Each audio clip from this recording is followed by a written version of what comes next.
News Channel 5 on your side presents Kaleidoscope, focusing on people who make a difference in Northeast Ohio communities. Good afternoon, everyone. Good to have you with me today. The Director of Community Relations for the Cleveland Browns, Jenna Takancic, is here. She'll tell us about the community events during the holiday season. Then Jason Liebert of JBL Sports Ministries will talk with us about his sports program for young people. On the broadcast after that, the co-author Mike Olszewski will talk about the history of Cleveland television and his new book, Cleveland TV Tales, Volume 2. Good afternoon. I'm Leon Bibb. Good to have you with us on Kaleidoscope, and beginning with one of our regulars here, Jenna Takancic, who is Director of Community Relations for the Cleveland Browns. Hi, Jenna. Good morning, Leon. Thank you for having me. Oh, always good to have you with us. Always good to have somebody from the Cleveland Browns with us. Thank you, thank you. We'll ask the coach about the football team, but I know you handle a lot of other things other than the play on the field. I do, I do. What happens off the field from a community perspective, that kind of falls in our world here in community relations, and we're always excited to be here to talk more about it. What about the holiday events on your schedule as community relations director? We, right here in the middle of December, we have so much going on. You know, we created our First and 10 program under ownership. You know, it was so important for Jimmy and Dee Haslam to make a difference here in the greater Cleveland community, and through them, we created First and 10, which is a call to action for fans to give back to the community. But it's not just for the fans and the dog pound to give back. It means something in our building, and during the holidays, you really see our executive staff, our football ops staff, our players, everyone's just giving back and doing something. We all supported the Giving Tree program, so right now, if you see our offices, there's just gifts everywhere. They're filling the building because everyone's made a donation to help a child in our local community just feel better and have something to open on Christmas morning. So the Browns are more than just football on the field. Exactly, exactly. Yeah. You've got the Toys for Tots campaign. You're involved with that. The Toys for Tots campaign, yes, our annual drive for fans to give back and, again, help children in the community. It's a call to action for the dog pound, and if you're headed to the game today, don't forget, we're going to be collecting donations as part of our partnership with the Marines and the Toys for Tots campaign. But we really hope that they give back. You know, we have staff that's given back so much.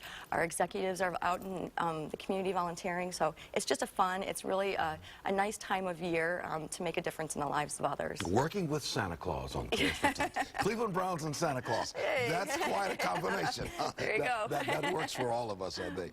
And you've got an Adopt a Family program you wanted to chat about. Yes, the Adopt a Family. It's one of those things that's really under the radar. You really won't hear about it unless today, but we give the opportunity to staff, players, executives, everyone to make a commitment to adopt a family. I mean, it can be anywhere from a 2-person family to an 8-person family.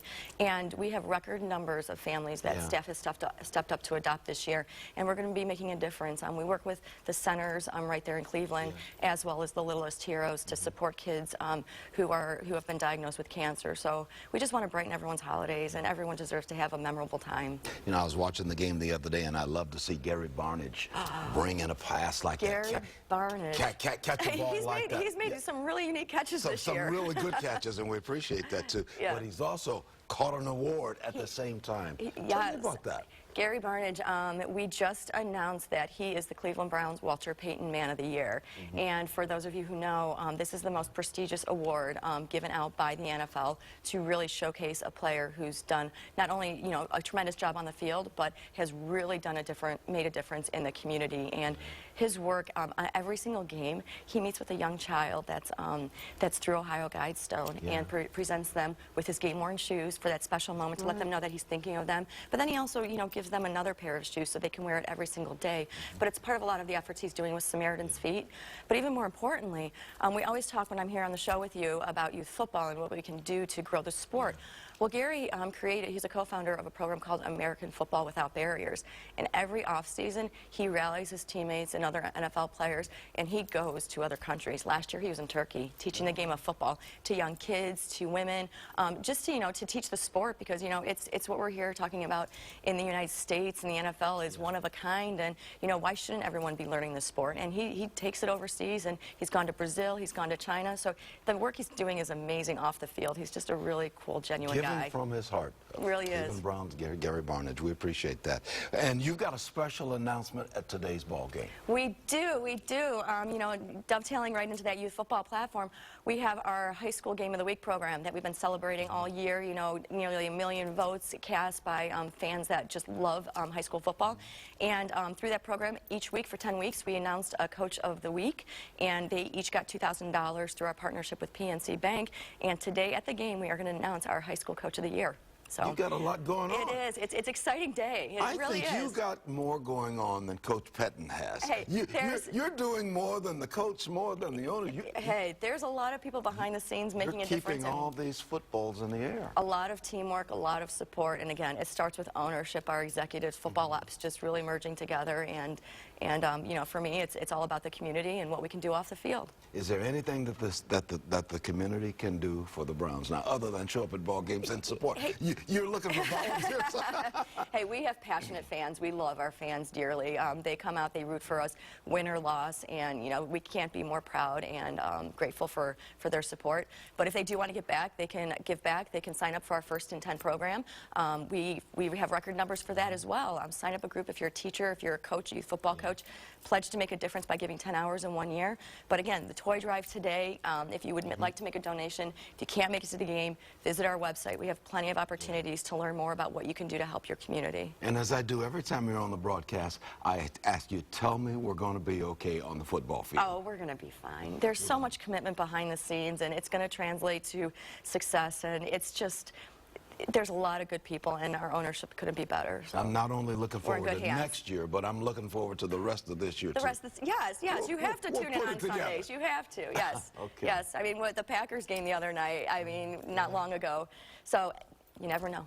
You never know. Yes. We'll be watching Jenna Takancic, who's Director of Community Relations for your Cleveland Browns. Good to have you on the broadcast, as always, Jenna. Thank you, and happy holidays. And happy holidays to you. Tell everybody at the Browns we said hi. Consider it done. And go Brownies go. Okay. Thank you, Jenna. I'm going to take a break. This is Kaleidoscope. In a moment, we're going to learn about JBL Sports Ministries. But first, these words, especially for you. You're in touch with Kaleidoscope. I'm Leon Bibb. Always good to have you with me.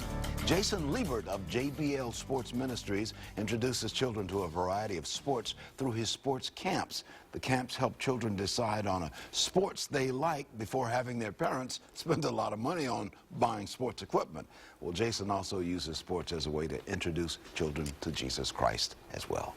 Good to see you, Jason. Good to see you, Leon. Yeah, JBL Sports Ministries, huh? Yeah. That's the mission, what I just said, huh? Exactly. Our slogan is one head coach and that we are all assistants. With obviously our one head coach being God, but we're all part of the hands and feet to make the world a better place. What was your inspiration for beginning JBL Sports Ministries? I actually got my start at Erie Side Church being a league director for an upward basketball league there. And from then, it just kind of took off. I decided that more fundamentals needed to be in the game, and at that point I played travel sports my entire life and decided that some parents need a little bit of a break. Yeah. on your shirt there, I see on your shoulder, right, on your chest right there, JBL, we see an athletic ball, and inside that looks like the Bible and a Christian cross. Exactly. Tell me about that. So we chose this because I wanted sports to be an important groundbreaker to introduce ourselves to all kinds of people that might never talk to me. But we put the Bible and the cross on the inside to remember that's always going to be the heart of sports. And then we chose the colors as the darkness of the world, but the light of Christ is always shining through. And the blood of Christ, the red, right there. You've got 3 components in this organization. Yes. And you kind of touched upon those components. What happens now with your organization? How do parents get involved? Well, the first one is Upward Stars Cleveland, and that actually has its own website at upwardstarscleveland.org, and that is our performance division of Upward Sports. So we do the travel teams and development academies for kids a little bit more serious about sports. The second one is when we talked about the Genesis Sports Discovery Camps, where it's a cheap way to learn about sports, learn about Christ, and basically try out some different things. And the last component is just, it's private training and a little bit of kind of a sports church is the next goal that we've got in mind. Let's go back a little bit. Your kids can try out for sports to see if they like it before the parents put some money in buying equipment. How does that work now? So what we do is we try to find and partner up with different places, whether it's a church or a school, but to give us some gym time at relatively cheap prices, and that way we can keep a 2-day camp under $25 for parents, and we try to do one sport each day, so basketball or baseball, and just let kids get a feel for the game. You're not going to get a lot of in-depth instruction, but just to try out and make sure it's good. And at the end, we also give a bag just like this that actually Leon is getting as an early Christmas present. And there's a Action Bible in here, which is a really cool Bible that is drawn by a Marvel creator, just to open up the Word of Christ to sports and hopefully get them excited about sharing. Give that out. Well, that's wonderful. And this way, they can find out also about whether they want to play the game or not. Exactly. And the parents can find out about it. But there's a strong faith component in all of this now. Why do you find that? I know why you find that out, but why you find that important, but I want you to tell us why you find it important. I find it important because most of my life I played sports at a competitive level, and I never had coaches that stressed the mental toughness and the compassion part of Christ. And after going through what I've gone through in my life, I understand that yelling and making kids run too much isn't the way to get them involved in sports in the community. So instead of pushing kids to get college scholarships and pushing kids to put all their heart and life and putting their faith into the sport, if they put their faith and their love into what they can do, you can hit your highest potential. And your highest potential might not be a pro basketball player or a pro baseball player. It might be having a great experience with one of our camps and being an awesome coach to give 25 or 30 kids that experience and have them love the sports and love the game and know it's just a tool and not the end game.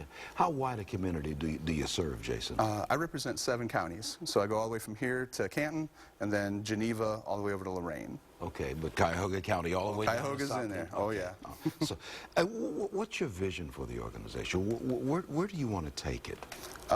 One day I want this to be actually a free sports training instead of having any kind of charge to it whatsoever. And eventually I want to parlay it into a sports-based church where we can basically reach the people that are playing in tournaments every weekend and very involved with their kids and give them an opportunity to have the seeds of Christ planted in more of a sports-like mentality. I want to put a website on the screen there. We've got that at the bottom of the screen. That's jblsportsministries.org. Yes. jblsportsministries.org, and there's a phone number of 440-669-1181. You see that at the bottom of the screen. Yes. Screen as well. How long have you been doing this?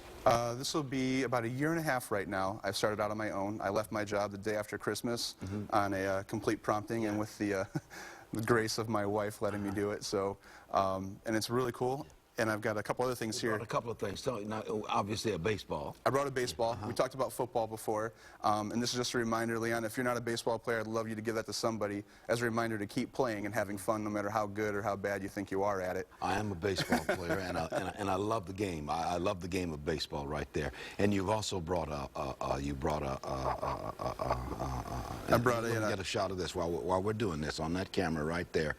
And you've got something, what's that say on there? This on the ball right there. The ball has the website, so jblsportsministries.org, and then it says one head coach and we're all assistants, as a reminder that we're all here to serve Christ for a greater purpose than just winning a championship. Yeah, and you brought a shirt with you as well. I did bring a shirt. This one's also for you, Leon, so Merry Early Christmas. Yeah, thank you. That's awfully nice with the JBL logo on there, and this is your motto, one head coach, and we're all assistants. That's really what this is about, isn't it? It is. All of us being assistants. So leave us with a final thought. Take 10 seconds and say why this is vital for you. It's huge because I want people to realize the compassion in sports is awesome. We've got 3 great camps coming up for December 19th, the 21st, and the 22nd in North Royalton and Wadsworth. So they can go to upwardstarscleveland.org and get a little bit of break while they finish their Christmas shopping for parents, a little bit of Jesus and sports for their kids while they're out finishing up what they need to for the holidays. Or they can make a phone call on that number. Or they can call me. That number, 440-669-1181. More information. Exactly right, Leon. Thank you, Jason. Thank you so much. Jason Lieberth, JBL Sports Ministries. Appreciate you, Leon. We appreciate what you do. We appreciate everything you do. And you're absolutely right about one head coach. I'll be right back in just a moment. This is Kaleidoscope. But first, this break. You're in touch with Kaleidoscope. Good to have you with me today. Clevelander Mike Olszewski is the co-author of Cleveland TV Tales, Volume 2. It's the new book, and you can picks up where the first book left off and continues to delve into the history of Cleveland television personalities and television shows. Good to see you, Mike. Well, it's a great honor to be here. Thanks, Leon. This book is riveting stuff because so many of the people you talk about in this book, I know. Exactly. Well, you know, of course, Channel 5 is a place where it all started in Cleveland. WEWS, 1947. And if these walls could talk, you know, it's amazing. The stories they would tell, or the stories they keep from telling. That's for sure. What can readers expect when they buy Volume 2? You've got a Volume 1, Cleveland TV Tales. Yeah. What do you try to do in your books? Well, hats off to Gray & Company publishers because they're keeping popular culture alive. And, you know, we talked about the early days of Cleveland television, which started in the 1940s and went into the 50s, 60s, and even the 70s. Well, people were saying, that's great, it's important to know that history, but what about the history of the 70s, 80s, and 90s? So when Janice and I decided to do the book, we concentrated on those decades, and there's a lot of history there. I mean, I read in here, I see pictures of people that I worked with when I was over Channel 3, Doug Adair and Mona Scott and Al Roker. Sure. He and I worked together. Paul Orlowski, who worked here at Channel 5 and is now over at Channel 19. Yeah. It's just filled with stories. You've got Dick Goddard in there and Dorothy Fuldheim, of course, who was almost the patron saint here at Channel 5. Sure. Where do you find these stories? You know what? This is where I'm really blessed to have Jan as my co-researcher here, because so many people have these wonderful stories, but the thing is, you really, you know, sometimes memories are faulty and all that sort of thing. So we've done a lot of research to back up a lot of the stories that have come up. Some of the stories were wonderful. If you can't get the verification, you can't put it in there. Yeah. But a lot of people came up after the first book, and I was very nervous about people like, well, Leon Bibb and people like that coming up and saying, wait a minute, that's not accurate. It was accurate, and so many people came up and said, hey, this was a great book. We've got a story for you. What's one of your favorite stories in here? There's a couple. So, well, you know what? Let's go back to Dorothy Fuldheim. Dorothy Fuldheim was here, and she was in her 80s already. And she was a commentator here at Channel 5. And one of the producers was walking with her down the hall and saying, you know, I just can't find the right guy. And Dorothy said, you're preaching to the choir, neither can I. And she said, what are you talking about? You're Dorothy Fuldheim. You could have guys, you know, running around with you 20 years younger than you. And she said, my dear, I like the company of an older gentleman. And at my age, there aren't many left. It's a million stories. And wow. And you can, the walls do talk, and people who've been around here for years certainly knew Dorothy very well. All this ties into the foundation of Cleveland television, doesn't it? Absolutely. You know, so many people, when Jan and I were doing the book, we said, you know, it's important to know the dates that everything happened, where, you know, when Channel 5 went on the air, the first program, and that sort of thing. But it's the people that make television that really shape us as a community and us individually. In fact, think about this. If you meet people from out of town, or if you meet, you know, from Clevelanders from out of town, well, they don't know your family. Right. But if they grew up in Cleveland, they know TV, and that's often common ground. You've been around for years. You know these stories because you dabbled in broadcasting yourself. Sure. You've been doing this for years now.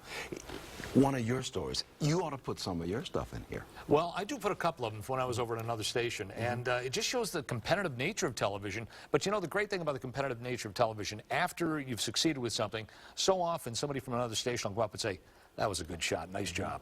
So. You know, one of the things I wonder about when we look at the history of television, like Channel 5, where we are right now, was the first television station in the state of Ohio. Yeah. 11th television station in the United States. Absolutely. On day number 1, when they're broadcasting, nobody's got a television because there's nothing to look at. You know, the great Lynn Sheldon told me that they couldn't even put out a TV guide because they didn't know what they were putting on that day. Yeah. He said that you could come into a program director's office at, well, at Channel 5 or any station and say, hey, I can spin plates on a stick. And they'd say, can you do it for a half an hour? He'd say, yeah, you're on in 10 minutes.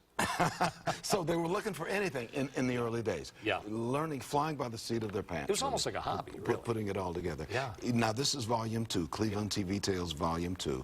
Is there a Volume 3 in the works? Well, it depends if Leon Bibb's got some stories for you. I got a million stories. There you go. So that's a guaranteed Volume We'll find something. Where can we find Cleveland TV Tales? You know, all the bookstores have it. Obviously, Amazon, online. But, gee, even some of the supermarkets have it, too. So, you know, just about everywhere. What did you like about putting it together? The thing that I liked, and both Jan and I liked, but first working together to find this history. And the other thing was to realize just what a rich history that Cleveland television has. I think Cleveland television is comparable to the best TV stations in the country. And I think that book shows it. Think you can get more information on everything we're talking about by going to the publisher as well. Gray Company, GRAYCO.com. Yeah.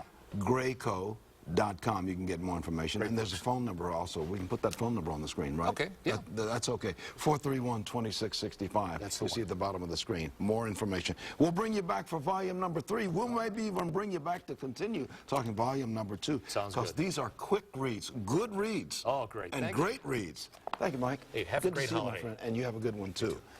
Cleveland TV Tales, volume 2. Somewhere in there, they'll talk about me. I'll take a break in just a moment.